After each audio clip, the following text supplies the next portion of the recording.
There is nothing that makes me more crazy insane than watch somebody go to a computer store, buy some new high-end motherboard, some beautiful new CPU, fancy cooling system, really high-end RAM, beautiful case, huge monitor, flashy lights, keyboard and mouse, and they've spent X gazillions of dollars, and now it's sticker shock time.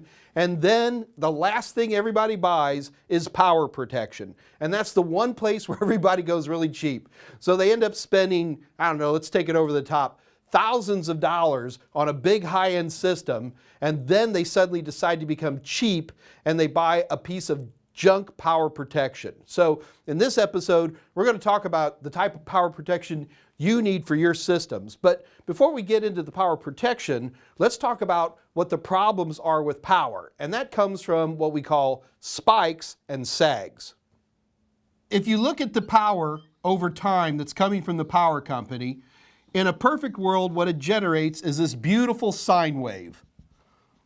So 60 times a second, it goes from one point, it makes a peak, it makes a valley, and then comes back to the 0 point. So that is 1 hertz. So 60 times a second here in the States, that's what takes place. In reality, electricity is a tricky thing to get in good order from a power company. So one of the things that will often take place is that it won't go all the way up to 120 volts in one direction either way. It'll start doing stuff like this. In this case, you're never getting 120 volts. At best, you might be getting 60 volts or something like that. It's not zero. You are getting electricity, but the power company, a transformer goes out or something takes place, and suddenly you are getting what we call a sag. Sometimes you'll hear the term brownout. That means you're not getting enough voltage. This can keep your computer from running and can cause reboots. Far more dangerous, however, is this. There are situations where instead of getting 120 volts here in the States, you might suddenly get 300 volts in the States. And then it'll come back down, act normal for a minute, and then boom, another one. These are called spikes. Spikes is when you're suddenly provided far more voltage than what you're expecting. Spikes are dangerous because they can literally destroy your computer. Spikes are also known as surges. So a spike and a surge is the same thing. A sag and a brownout is the same thing. Okay, so sags and brownouts are not a happy thing. It might make our computer reboot. A spike or a surge can destroy your system. So at the very least, we're always going to try to find some device that's going to be a surge suppressor, a surge protector. They go by a lot of different names. Their job is to catch those big spikes of voltage and just basically eat them in themselves so it doesn't carry it onward into your system itself. There's lots of them out here. I've got an example right here. Now, this surge suppressor is pretty typical. There's a few things I want to mention, though, when we talk about surge suppressors. First of all, I always like to have one with, well, if I can get it, an on-off switch, because I like to know it's actually on. And secondly, a trip alert, or it can be one simple button that does both. All of a sudden it's on and it goes off all of a sudden. The reason I like that is because, yes, it's inconvenient to have my computer suddenly turn off. However, certain power companies are notorious for bad electricity. Now, I'm not going to name any names, Houston, but there are certain cities here in the U.S. that just are a little bit notorious for not giving us that beautiful sine wave voltage that we like.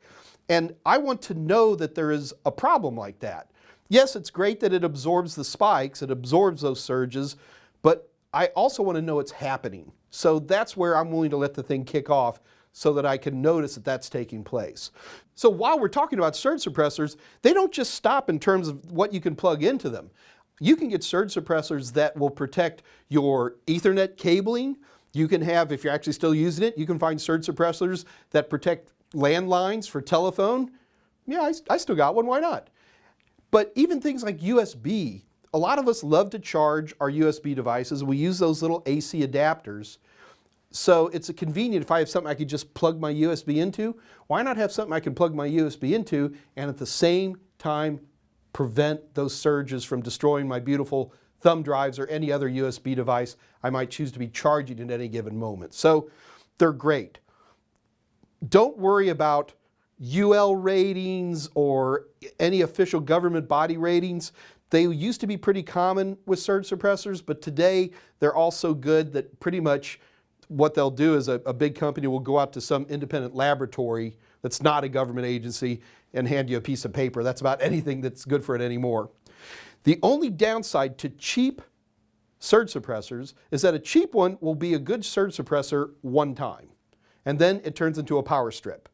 So again, that's why I like to know when things are tripping. And also for me, if I'm paying less than, well, here in the US, about $25 to $30 for a surge suppressor, I'm probably getting one that will only work well one time. Now, if you really want to do things right, what you want to go to is a beastie like this. What you're looking at here is an uninterruptible power supply, or UPS. UPSs protect not only from spikes and surges, they help protect you from sags and brownouts. Now think about this for a minute. How would it do that?